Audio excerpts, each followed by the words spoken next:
अस्सलामुअलैकुम दोस्तों, drama serial dine अब एक ऐसे मोड़ पे आ चुका है जहां नाजरीन की धड़कनें तेज होने लगी हैं। निशा का अगला वार बहुत जोरदार है। आखिरकार इसकी रूह को सुकून तभी मिलेगा जब आमिर को उसके की सजा मिलेगी। और क्यों ना हो, आखिर निशा का ही बेदर्दी से कत्ल करने वाला और कोई नहीं आमिर ही था। अब निशा की बदले की आग में जल रही है। दूसरी तरफ निशा ने भी एक जबरदस्त चाल चल दी है। जैसे ही जवाद शाह घर में दाखिल होता है, निशा जानबूझकर आमिर को वहां बुलाती है। आमिर भी मौका देकर निशा के करीब आने की कोशिश करता है और इसका हाथ पकड़ने लगता है, लेकिन इसी वक्त निशा जोर जोर से चिल्लाने लगती है।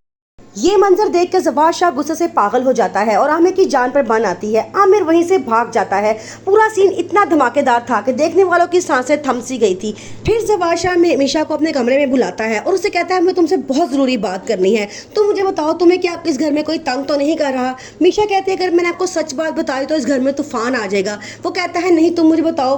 निशा कुछ नहीं बताती, खामोशी से वहाँ चली जाती है। लेकिन अब वो ऐसे हालात पैदा करेगी कि जवाद शाह को खुद ही सारी हकीकत का पता चल जाएगा, कौन गलत है और कौन ठीक है। जवाद शाह ना अब शबाब से सीधे मुंह बात करता है, ना ही अपने बच्चे को प्यार करता है। उसको हर वक्त निशा की पड़ी रहती है। वो हर वक्त निशा के आगे पीछे ही फिरता रहता है। ये बात शबाब के लिए बड़ी दुख का बायस होती है। वो कहती है, सब कुछ खत्म हो चुका है। जवाद शाह तो अब मुझसे सीधे मुंह बात भी नहीं करता।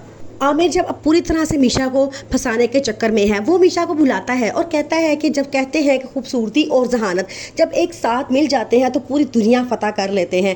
आगे से मीशा कहती है, आप मेरी कीमत लगाना चाह रहे हैं? तो वो कहता है, तौबा तौबा, ऐसी कोई बात नहीं है। बस मैं ये चाह रहा हूँ कि तुम थोड़ी देर मेरे पास बैठ जाया करो, मेरे से बात कर लिया करो। अब भी वो यही जान सकता है कि मीशा का अगला टारगेट क्या है। मीशा चाहती है कि आमिर को सख्त से सख्त सजा मिले, इसलिए वो उसको ऐसी बातों में लेकर आ रही है ताकि आमिर उसको थोड़ा सा करीब हो सके और जवाद शाह उस पर शक करे। जवाद शाह मीशा के लिए एक बहुत प्यारा गिफ्ट लेकर आता है। वो मीशा को देता है, लेकिन मीशा को बिल्कुल भी पसंद नहीं आता क्योंकि उसे बार बार अपने गुजरे हुए दिन याद आ रहे होते हैं। वो लाइटर से उस गिफ्ट को जला देती है और जवाद शाह से भी कहती है, क्या आप मुझे मेरा औकात याद दिला रहे हैं? जवाद शाह कहता है, ऐसी बात नहीं है, बल्कि मैं आपको आपकी औकात दिखा रहा हूँ कि आपकी औकात कितनी ज़्यादा है, कितनी महंगी चीज़ों की आपकी औकात है।